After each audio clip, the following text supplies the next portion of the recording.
All right, let's dive deep into this, huh? This whole idea of like what actually makes for a fulfilling life, not just getting by, but actually thriving. And we've got some sources here, some are really practical, like basic needs kind of stuff. But then others, they go way deeper into like skills we need and even, get this, mindset. Yeah, it's really cool how these sources, they all kind of point to this idea that like a normal life, the kind that feels fulfilling. It's not a one-size-fits-all thing, Yeah, sure. Like, what works for one person might not work for another. Right.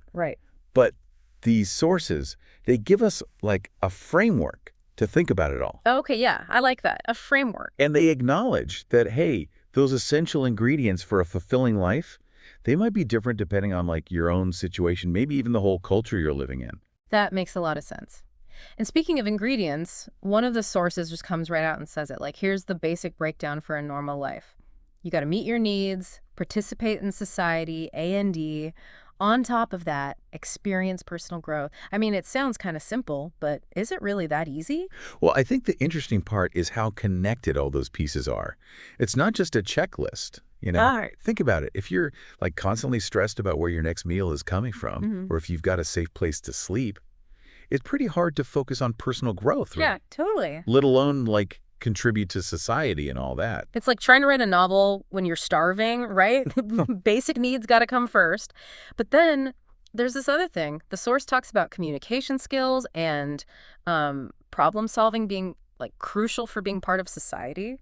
I mean, shouldn't schools be teaching that stuff before they throw calculus at us? Maybe we need a whole curriculum overhaul. But what really struck me reading this was the emphasis on adaptability.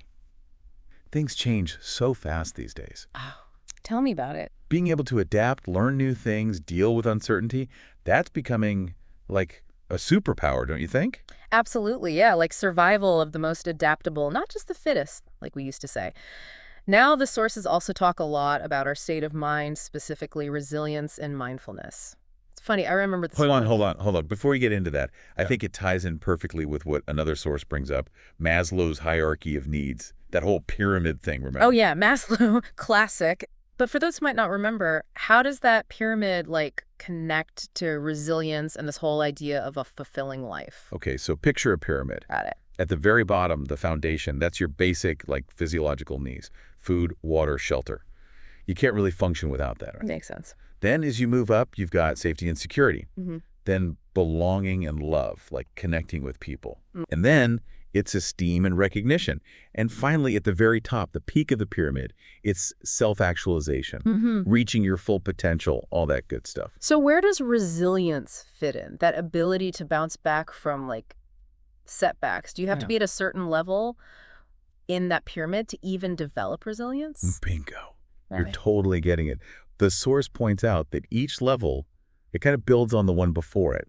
It's hard to be all about belonging and connection when you're worried about your safety, right? Oh, it makes sense. And resilience, being able to handle those challenges, that's crucial for getting to those higher levels of the pyramid. Now, there's another point in the source that really got me thinking. It talks about how, like, possessions, sure, they can meet certain needs, like buying a house takes care of shelter, right? Yeah. But the source says that possessions, they don't really address those higher needs, like love and belonging.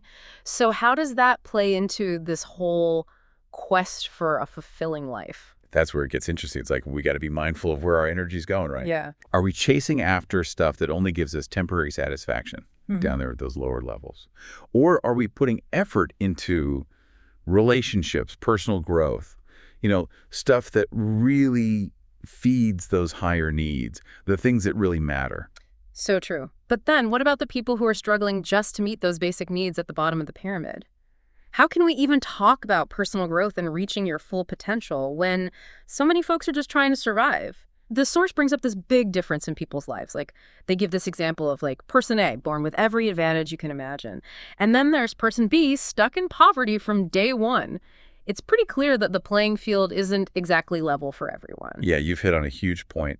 And the sources, they don't shy away from that at all. They acknowledge that these systemic inequalities, they're real, and they play a huge role in shaping people's lives. Yeah, it's almost like there's this like hidden blueprint or something that kind of dictates what your chances are of actually living a fulfilling life. Right. And like we were just saying, that blueprint is like heavily influenced by all these systemic things that are totally out of your control. Exactly. And what I appreciate about these sources is they actually name these systemic issues, like, straight up. Okay, so, like, what are we talking about? Well, they break them down into these categories, like socioeconomic stuff, cultural influences, where you live geographically, and then even those personal circumstances that kind of come into play. Okay, let's break those down a little bit. So socioeconomic factors What? seems like the most obvious one, right? Yeah, definitely. We're talking about things like access to good schools, healthcare that doesn't, like, bankrupt you, Right. and jobs that actually pay you a decent wage. Absolutely.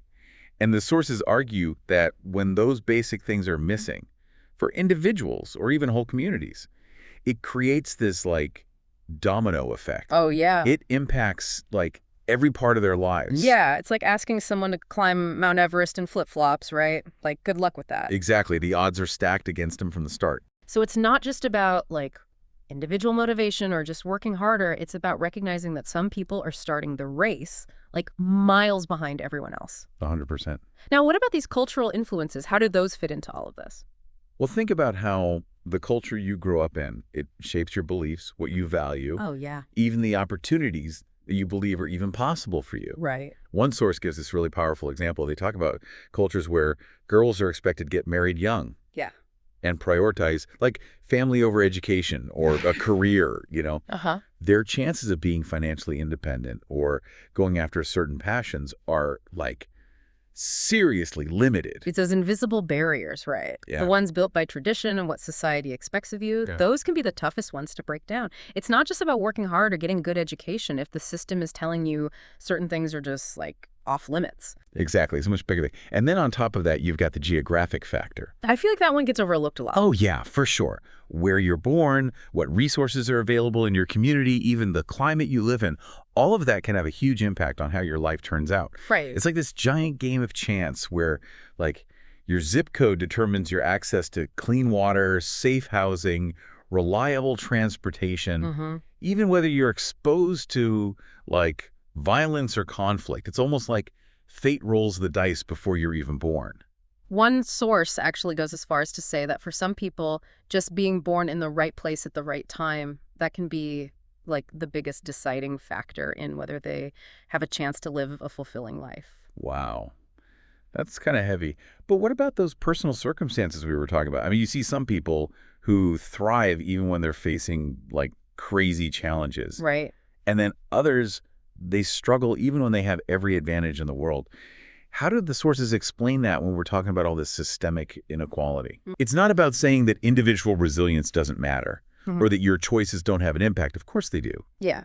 But even those choices, even your ability to be resilient, they're shaped by these systems we're talking about. Yeah. Your personality, how you cope with stress, even your belief in yourself, that's all influenced by the environments you're exposed to. So it's not like one or the other, right? Right. It's this combination of what you do as an individual, but also recognizing that those bigger systemic forces are at play too. Exactly. But if these systems are so, like, ingrained in everything, what can we actually do to change them? I mean, it's easy to feel kind of powerless when you're talking about things like poverty and lack of access to education and all that. I get it. I really do. Yeah. That's where these sources, they offer a little bit of hope, I think. They go beyond just, like, pointing out the problems. Okay. They start exploring some actual solutions, things that individuals can do, that communities can do, even policymakers can do. So there's hope. Yeah, definitely. Okay, so we've talked about all these systemic factors. Yeah. And how they can make it so much harder for some people to live that fulfilling life, you know? Right. But the sources we're looking at, they don't just leave us hanging. No, definitely not. Like, they actually offer some ways we can start, like, untangling all this stuff. Yeah, it's pretty empowering, actually. Yeah. Like, they remind us that even with these huge systems in place, we're not completely powerless. Right. Okay. One source puts it really well. They say change happens when people are aware of the problem and they actually take action. Okay. I love the action part. But where do we even start?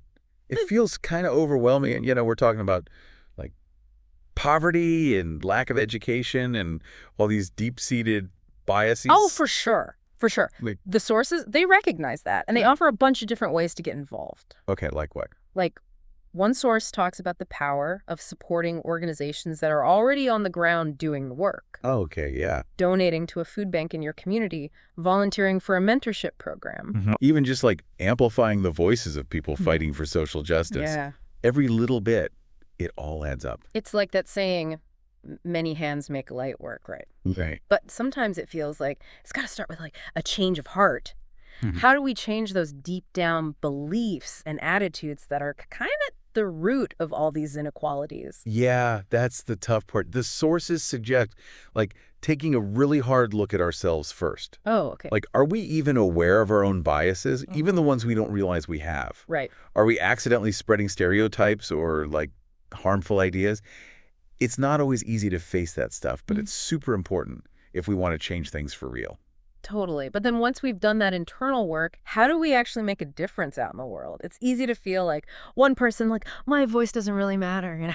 You know, the sources talk about this idea of a ripple effect. Okay. Like, even small actions, they can inspire other people. And then those people inspire more people. Right, right. So it creates this, like, cascade of change.